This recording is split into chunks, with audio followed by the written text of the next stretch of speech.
Subscribe to Film Companion for your film fix. Hit the bell icon so you never miss an update. जिसमें है दम तो फक्त Bajirao Singham. We heard these lines a decade ago with Rohit Shetty's first police film Singham. As it turns out, the super cop was wrong. He isn't the only powerful one. In 2018, he was joined by Sangram Simba Bhalerao in Simba. And now in Sooryavanshi, we get ATS chief Veer Sooryavanshi. With each film, director Rohit Shetty is building the foundation for a homegrown cop universe modelled on the MCU.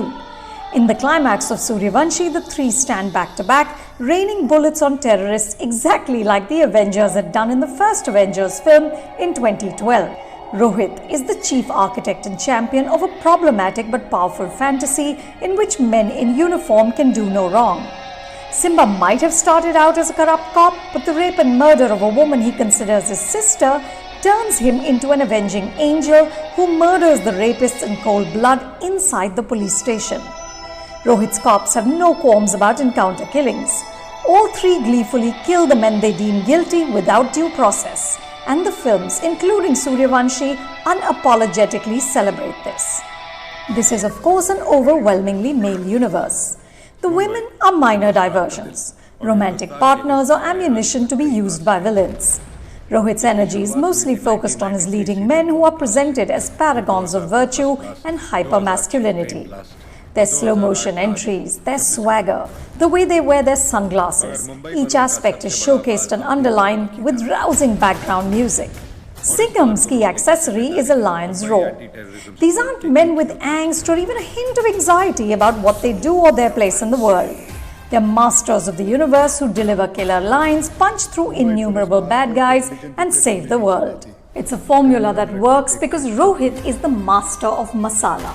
He has an uncanny talent for mixing comedy, dialogue-bazi, thrilling stunts and high drama in exactly the right doses. He knows when to land a punch, so viewers have to applaud, as I did when Singham made an entry into Sooryavanshi. Just when all seems lost, an armoured vehicle comes in spinning and Ajay Devgan, casually cool, walks into frame.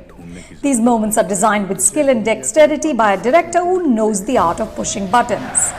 But Sooryavanshi doesn't have enough of them, and that is this film's fatal flaw. Rohit thrives on creating larger-than-life characters who are written in broad strokes and who inhabit a fantastical world in which anything is possible. But Sooryavanshi attempts to have a more solid connection with reality. Rohit, who came up with the story, screenplay writer Yunis Sajawal, and the dialogue writers Farhad Samji, Sanchit Bedre, and Vidhi Khodgaonkar borrow from the headlines of the recent past. The film begins with the 1993 Mumbai bomb blast and offers a fictionalized version of events. Instead of Dawood, we get Jackie Shroff as the Lashkar chief, who 27 years later is still plotting havoc. Sleeper cells have been planted throughout the country, and 600 kilos of RDX is still lying around waiting to be detonated. The busy plot also has to make room for Sooryavanshi's complicated personal life and romantic songs.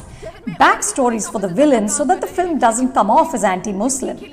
An evocative but not entirely convincing plea for communal harmony. Speeches about Hindustan ka Musalman, big ticket entries for the three male stars, even bigger action sequences that involve multiple helicopters, cars being blown up, and always hand-to-hand action, because how else can a man prove that he's a real man? Which causes this film to stretch to 2 hours and 25 minutes.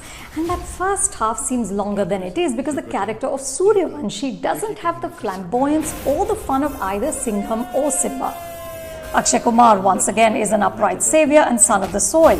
He's solid as always in the action sequences, but the frequent preaching becomes a slog. Sooryavansh's habit of forgetting names offers a few laughs, but there's little color or masti, which is why it's such a relief when Ranveer Singh appears. He injects a much-needed dose of mischievousness into this film. Sooryavanshi works hard to be